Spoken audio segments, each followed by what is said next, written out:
Harper and Harper Audio present A Murder in Paris, a novel by Matthew Blake, performed by Penelope Rawlins, Rose Robinson and Josh Wichard. Prologue. The Lutetia, Paris, 1945. "There's another body," says one of the porters. "Upstairs, room 11. He sighs.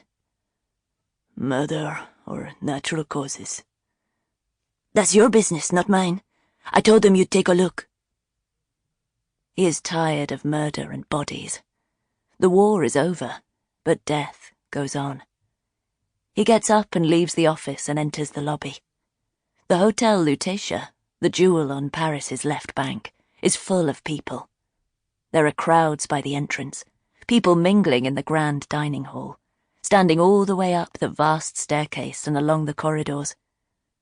The occupation is just a memory now, or a nightmare. Today, Paris is full of American GIs, British liaison officers, and French resistance fighters. But no one notices them. They only see the survivors. Each survivor from the camps arrives at Gare d'Orsay with their striped rags, shaved heads, bone thin and some barely breathing. This grand hotel is their new temporary home. They are like ghosts returning to the land of the living. He reaches the first floor and finds room 11. Other residents stand in the corridor, hoping for more information. The victim is young. She should have her whole life ahead of her.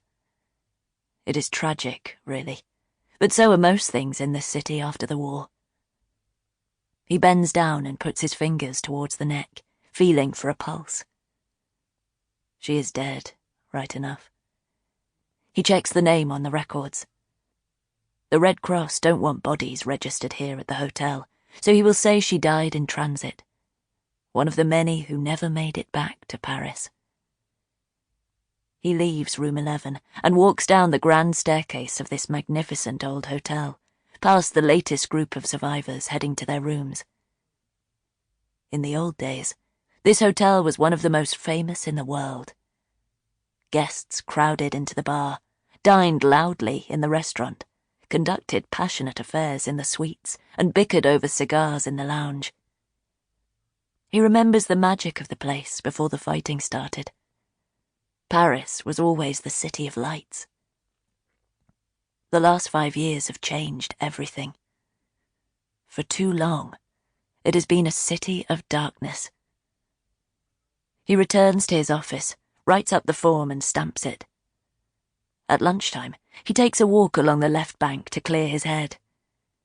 He feels his hand shake as he puffs on a cigarette, the prick of tears in his eyes as he smokes, his whole body racked with urgent feelings he can't explain. He wasn't always like this.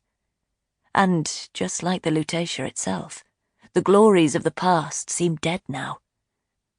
They are all survivors here, in one way or another. Paris will never quite be the same again. And nor will he. Day 1. Present day. Chapter 1. Olivia. The call comes at the worst possible time. I'm getting TJ ready for school. As always, he's refusing to put his socks on because they're itchy, then also refusing to put his shoes on, and the less said about making sure his geography homework is in his rucksack, the better. It's only me and him, and he has enough strength as a 6-year-old to make the morning routine more like a WWE wrestling match. I sometimes wish I had The Rock as my live-in partner. I'm sure he could ace the no-shoes dilemma in 30 seconds flat.